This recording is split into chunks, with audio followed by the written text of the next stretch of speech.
Sri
प्रारंभ होत सुनहु वीर हनुमान राम लखन सिय जानकी सदा करहु कल्याण। जय श्री कृष्ण। हम लोग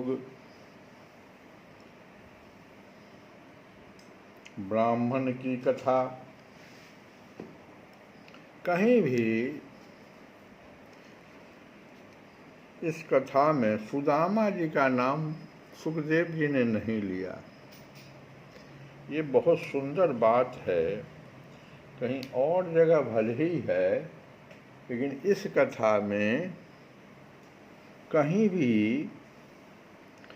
शुरू ही कथा होती है कि कृष्ण कृष्णस्यासि सखा कश्चित्, कृष्णस्यासि सखा, भगवान कृष्ण के कोई सखा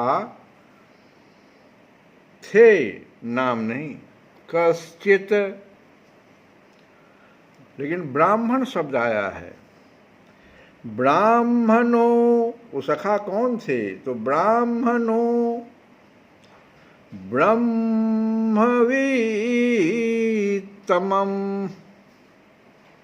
वो ब्राह्मण थे।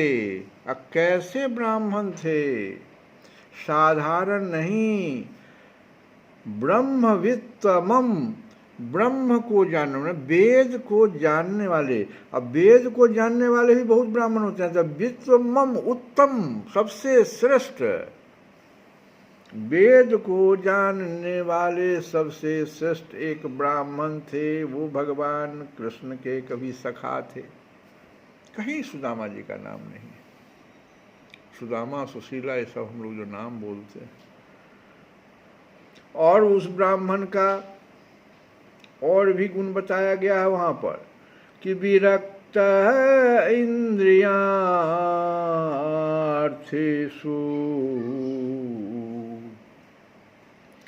वे दरिद्र नहीं थे। जो कहा जाता है ना सुदामा एक बड़ा दरिद्र थे, नहीं कहता। यहाँ पर तो कहा गया विरक्त है। वे दरिद्र नहीं थे, विरक्त थे।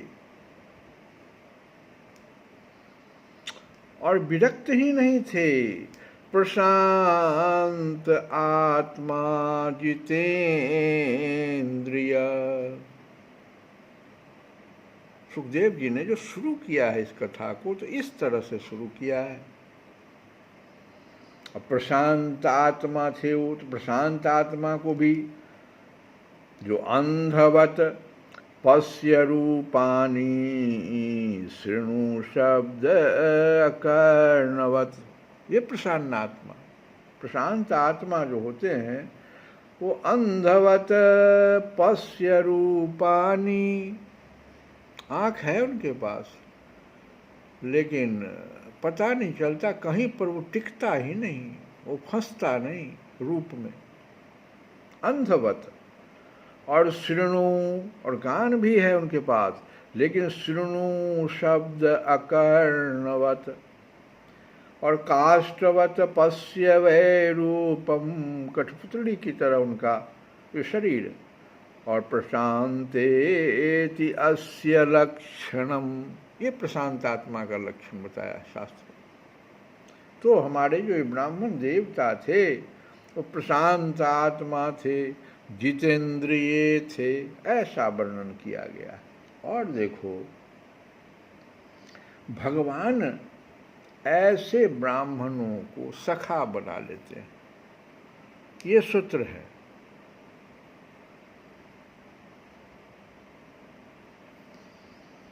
जब पत्नी ने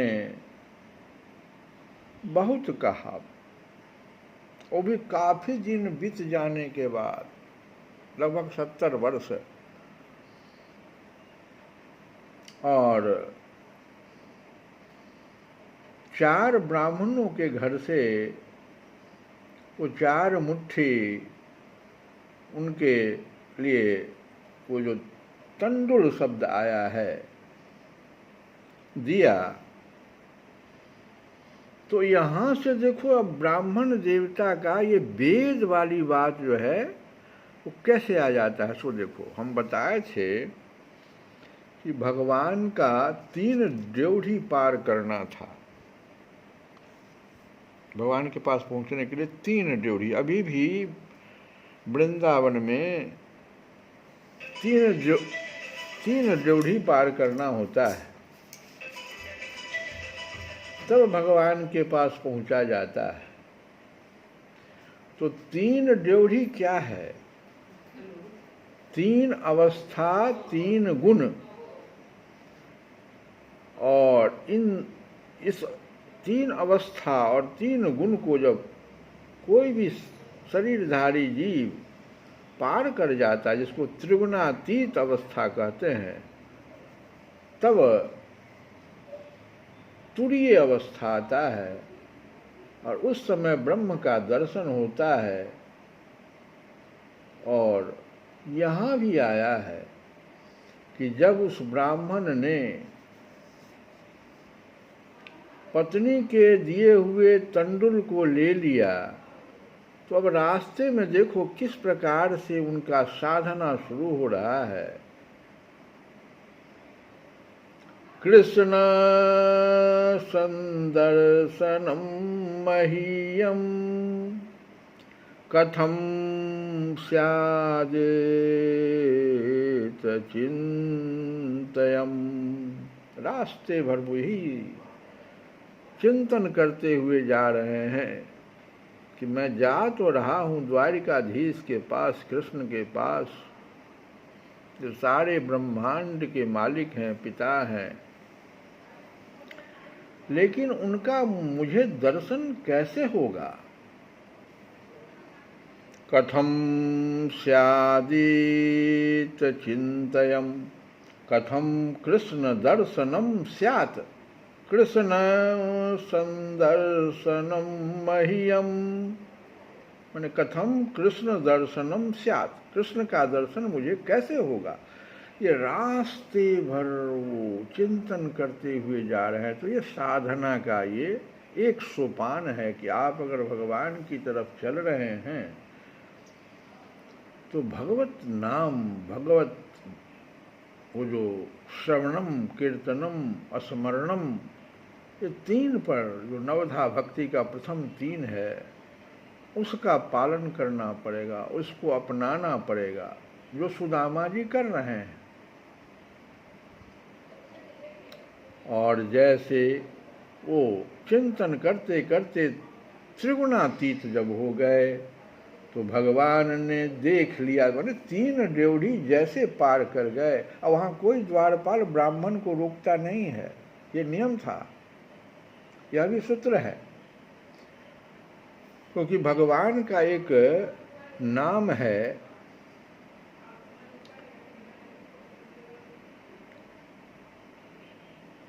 नमो ब्रह्मण्य देवाय। भगवान का नाम है ब्रह्मण्य देव, ब्रह्मण देव भगवान का नाम है। तो ऐसे भगवान को नमो नमस्कार है, जो नमो ब्रह्मण्य देवाय गो ब्राह्मण हिताय च जगत हिताय कृष्णाय गोविंदाय नमो नमः। नमो ब्रह्मण्य देवाय गो ब्राह्मण हिताय च जगत हिताय कृष्णाय गोविंदाय नमो नमः। तो ब्राह्मण को देवता मानना चाहिए, देवता माने, यही भगवान का स्पष्ट आदेश है। कहीं सुदामा की चर्चा नहीं है। तो ऐसी कथा हम लोगों ने सुना और कहते हैं सुखदेव जी की परीक्षित ब्राह्मणों को अपना इष्ट देव मानने वाले भगवान श्री कृष्ण की इस ब्राह्मण भक्ति को जो सुनता है उसे भगवान के चरणों में प्रेम भाव प्राप्त हो जाता है और वह कर्म बंधन से मुक्त हो जाता है। इस कथा को कल हम लोग सुने। अब सुखदेव जी कहते हैं, परीक्षित इसी प्रकार भगवान श्री कृष्ण और बलराम जी द्वारिका में निवास कर रहे थे। एक बार सर्वग्रास सूर्य ग्रहण लगा, जैसा कि प्रलय के समय लगा करता है। परीक्षित, मनुष्यों को ज्योतिषियों के द्वारा उस ग्रहण का पता पहले से ही चल गया था, इसलिए सब लोग अपने अपने कल्याण के उद्देश्य से पुण्य आदि उपार्जन करने के लिए समंत पंचक तीर्थ कुरुक्षेत्र में आए। सबको पता था कि ये सर्वग्रास सूर्य ग्रहण लगेगा, सभी को समाप्त कर देगा। तो सब लोग समंत पंचक तीर्थ, इसलिए हम कहते हैं बार बार कि देखो ज्योतिष के द्वारा कुछ जो निकाला जाता है ग्रहण वगैरह, इसको बहुत साधारण भाषा में हम लोग कहते हैं ना, नहीं सब गलत है, एकदम गलत बात है। देखो उस समय भी, आज से 5000 वर्ष पहले की कथा है, ज्योतिषियों ने जब बता दिया कि भाई ये ग्रहण तो लगने वाला है, तो सब लोग अपने अपने कल्याण के उद्देश्य से पुण्य आदि उपार्जन करने, क्योंकि भाई मृत्यु बहुत नज़दीक है, तो समंत पंचक तीर्थ कुरुक्षेत्र में आए। समंत पंचक क्षेत्र वह है यहाँ शस्त्रधारियों में श्रेष्ठ परशुराम जी ने सारी पृथ्वी को क्षत्रियहीन करके राजाओं की रुधिर धारा से 5 बड़े बड़े कुंड बना दिए थे, इसीलिए उसका नाम पड़ा है समंत पंचक। 5 बड़े बड़े कुंड बना दिए, क्षत्रिय विहीन कर दिए थे परशुराम। जैसे कोई साधारण मनुष्य अपने पाप की निवृत्ति के लिए प्रायश्चित करता है, वैसे ही सर्वशक्तिमान भगवान परशुराम ने अपने साथ कर्म का कुछ संबंध न होने पर भी लोक मर्यादा की रक्षा के लिए वहीं पर यज्ञ किया था। परीक्षित, इस महान तीर्थ यात्रा के अवसर पर भारतवर्ष के सभी प्रांतों की जनता कुरुक्षेत्र आई थी।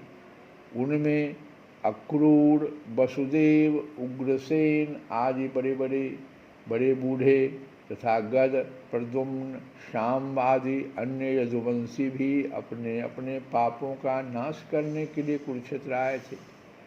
प्रद्युम्न नंदन अनिरुद्ध और यदुवंशी सेनापति कृतवर्मा, ये दोनों सुचंद्र, सुक, सारण आदि के साथ नगर की रक्षा के लिए द्वारिका में रह गए थे। यदुवंशी एक तो स्वभाव से ही परम तेजस्वी थे, दूसरे गले में सोने की माला, दिव्य पुष्पों के हार, बहुमूल्य वस्त्र और कवचों से सुसज्जित होने के कारण उनकी शोभा और भी बढ़ गई थी।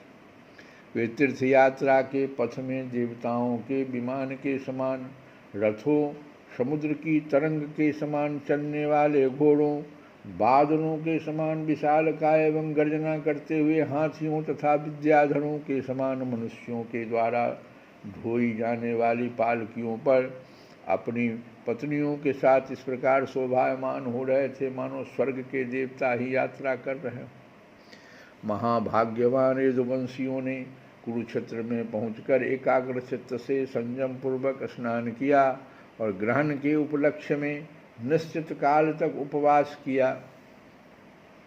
उन्होंने ब्राह्मणों को गोदान किया, ऐसी गौओं का दान किया जिन्हें वस्त्रों की सुंदर सुंदर झूलें, पुष्पमालाएं एवं सोने की जंजीरें पहना दी गई थी। इसके बाद ग्रहण का मुक्त हो जाने पर परशुराम जी के बनाए हुए कुंडों में यदुवंशियों ने विधिपूर्वक स्नान किया और शतपात्र ब्राह्मणों को सुंदर सुंदर पकवानों का भोजन कराया।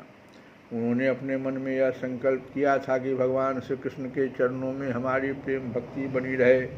भगवान श्री कृष्ण को ही अपना आदर्श और इष्टदेव मानने वाले यदुवंशियों ने ब्राह्मणों से अनुमति लेकर तब स्वयं भोजन किया और फिर घनी एवं ठंडी छाया वाले वृक्षों के नीचे अपनी अपनी इच्छा के अनुसार डेरा डालकर ठहर गए।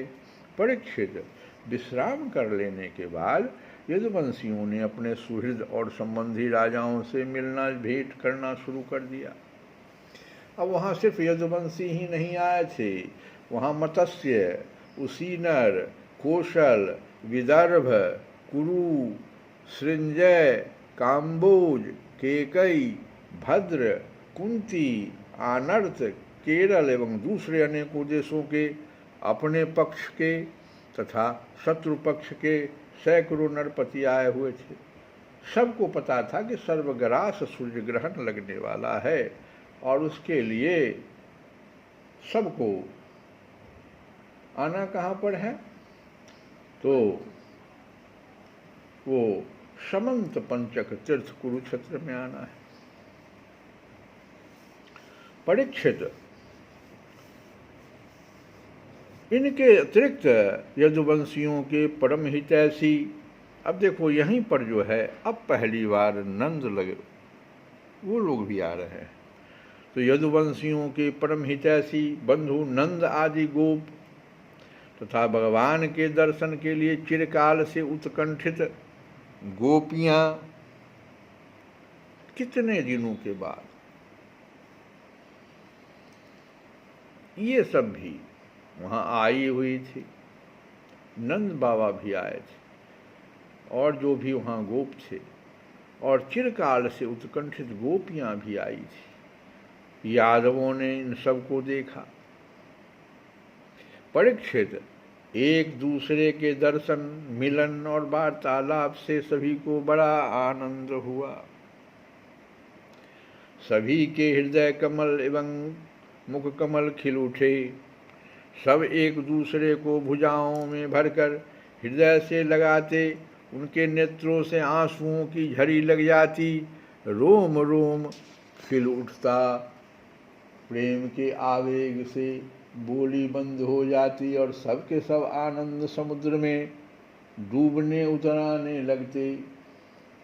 पुरुषों की भांति स्त्रियां भी एक दूसरे को देखकर प्रेम और आनंद से भर गई। वे अत्यंत सौहार्द मंद मंद मुस्कान परम पवित्र तिरछी चितवन से देख देख कर परस्पर भेंट और अंकवार भरने लगी। भेंट अंकवार, एक दूसरे से गले मिलने।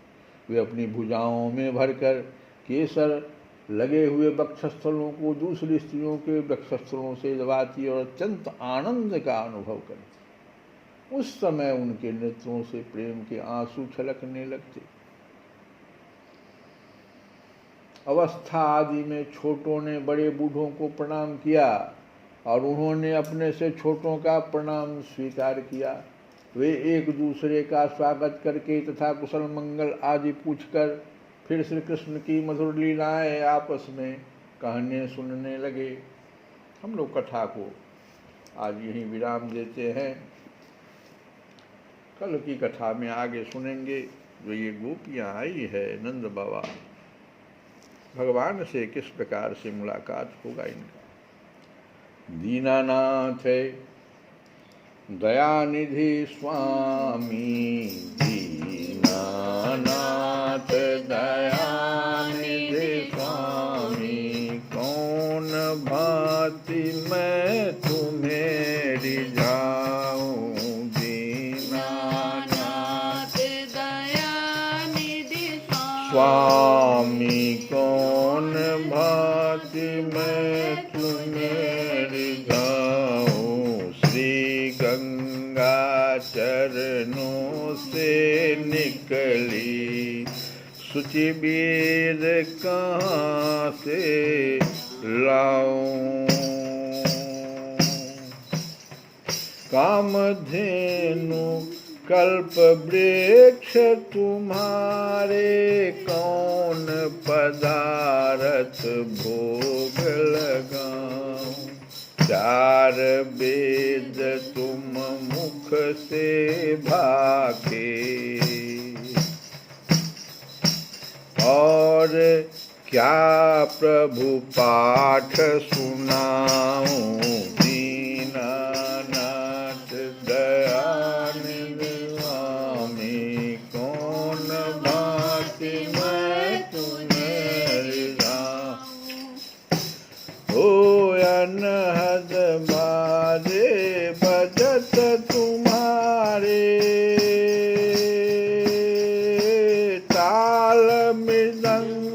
क्या शंख बजाऊं।